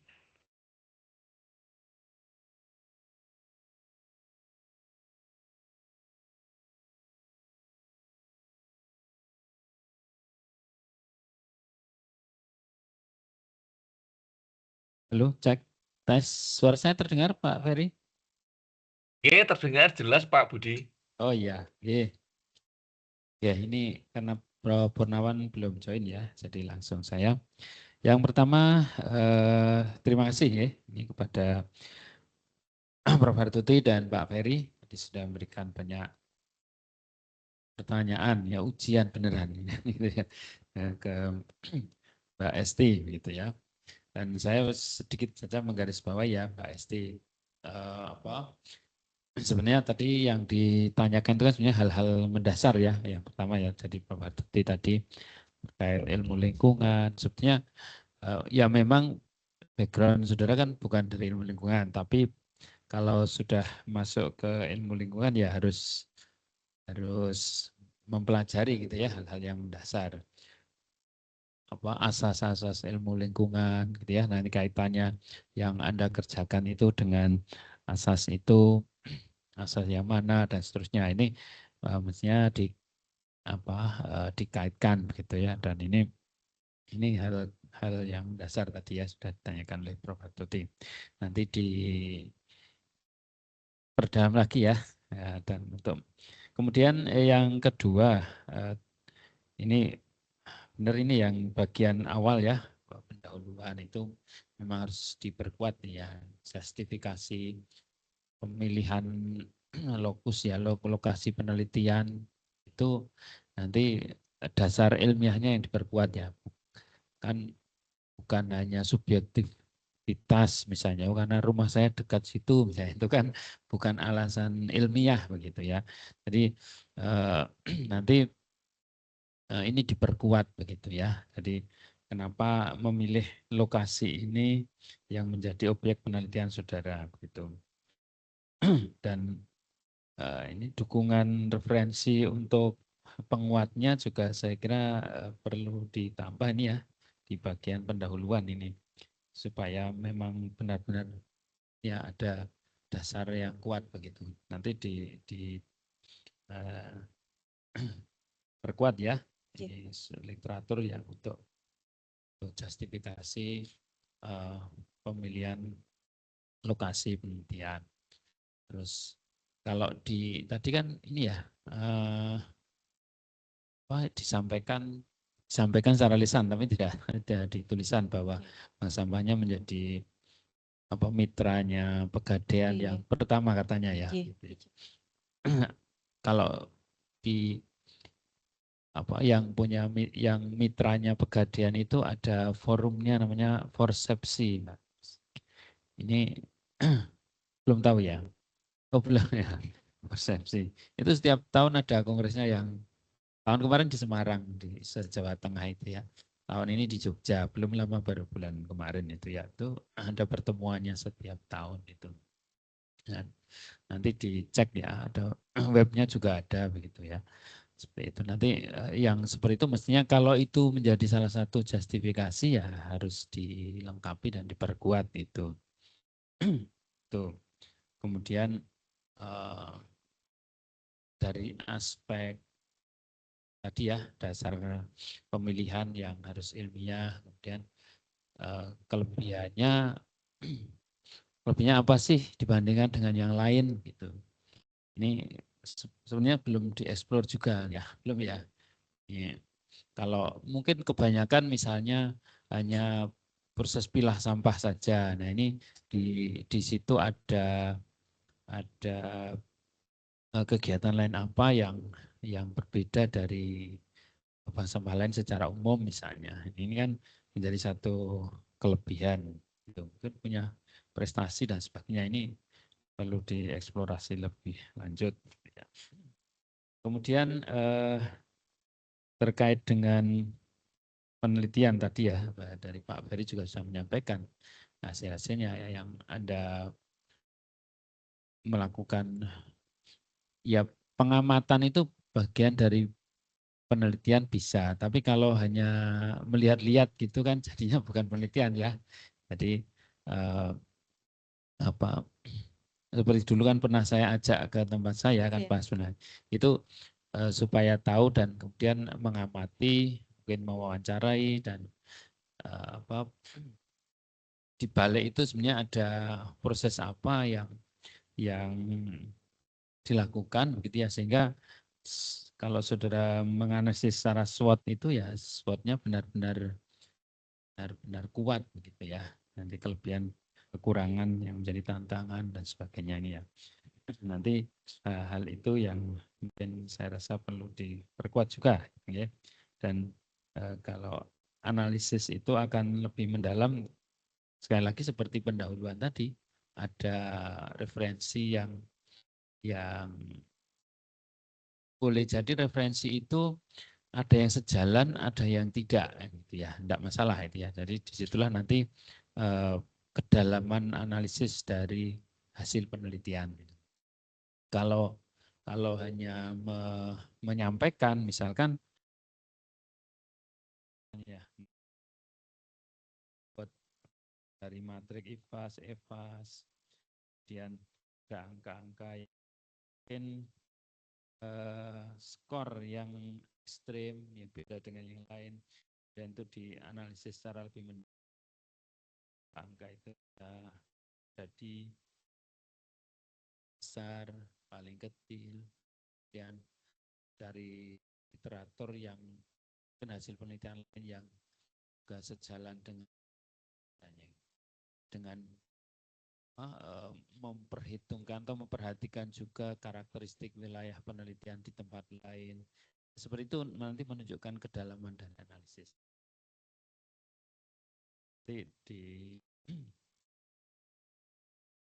Cermati lagi ya supaya hasilnya. Oke, saya kira itu saja dari saya, Pak Ferry. Tenun. Terima kasih Pak Budi. Ini Pak Purnawan belum join ya. Nanti apa ujiannya nyusul gitu nggih.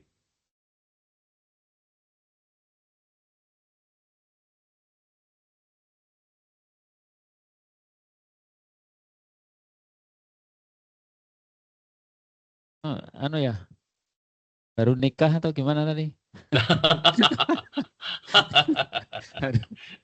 Katanya apa saudaranya apa? Saudaranya nikah atau gimana gitu tadi pas. Nggih, nggih.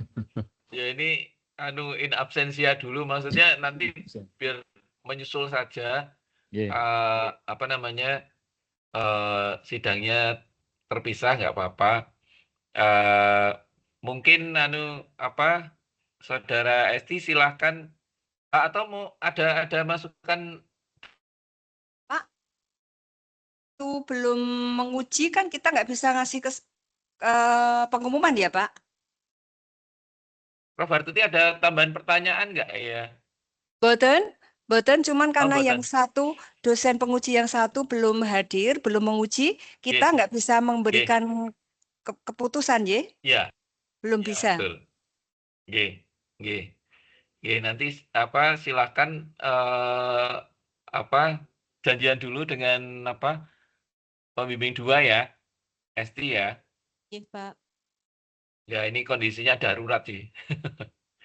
Tapi kalau akhir tahun mesti darurat. Iya Pak Budi. Baik. Saya kira tadi sudah disampaikan beberapa pertanyaan dan pertanyaannya pertanyaan ujian ya, bukan lagi karena ini ujian jadi ya pertanyaan menguji ya untuk membuktikan substansi yang dikerjakan oleh Esti ya.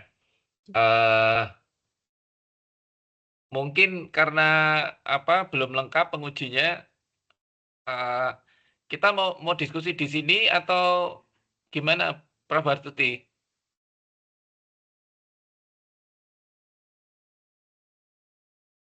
Halo? Suaranya Yang kok satu hilang? belum menguji kan kita belum bisa memberikan Iya. keputusan ya, Pak. Nggih. Karena juga Nggih. beliau kan belum pesan sama sekali juga, jadi kita nggak tahu Nggih. bagaimana kan, J. Nggih. Berarti kita pending dulu nggih. Nggih. Baik tidak berlama-lama saya tetapkan dulu bahwa hasil sidang pada hari ini sementara di pending dulu ya sambil menunggu nanti hasil ujiannya dengan pembimbing 2 ya. Terus baru kemudian nanti kita akan memutuskan. Demikian tetap semangat ya Esti ya. Jangan ngobrol. Tetap semangat ya. Ya namanya juga ujian ya. Nggak apa-apa ya. Bukan akhir segalanya ya. Yang penting Anda bisa pertahankan apa yang sudah memang benar-benar dikerjakan gitu ya. Baik, selaku pimpinan sidang, terima kasih kepada Prof. Hartuti, Pak Budi pada siang hari ini. Sementara kita tutup dulu, kita sudahi dulu dengan posisinya menunda hasil kesimpulan ujian, ya, sambil nanti menunggu ujian dari pembimbing 2. Ya. Terima kasih, saya tutup sidang pada siang hari ini. Assalamualaikum warahmatullahi wabarakatuh. Waalaikumsalam warahmatullahi wabarakatuh. Tenun Pak Ferry. Tenun Pak Budi, Prof. Hartuti. Sami-sami.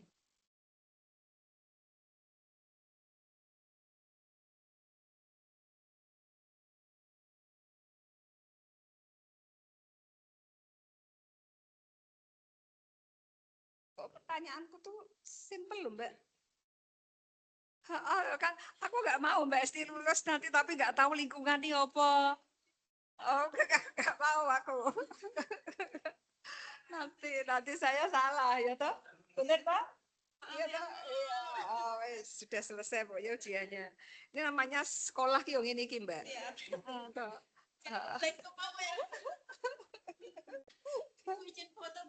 Oh iya. Yo.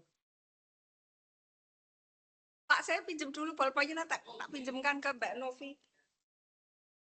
Habis sih mendadak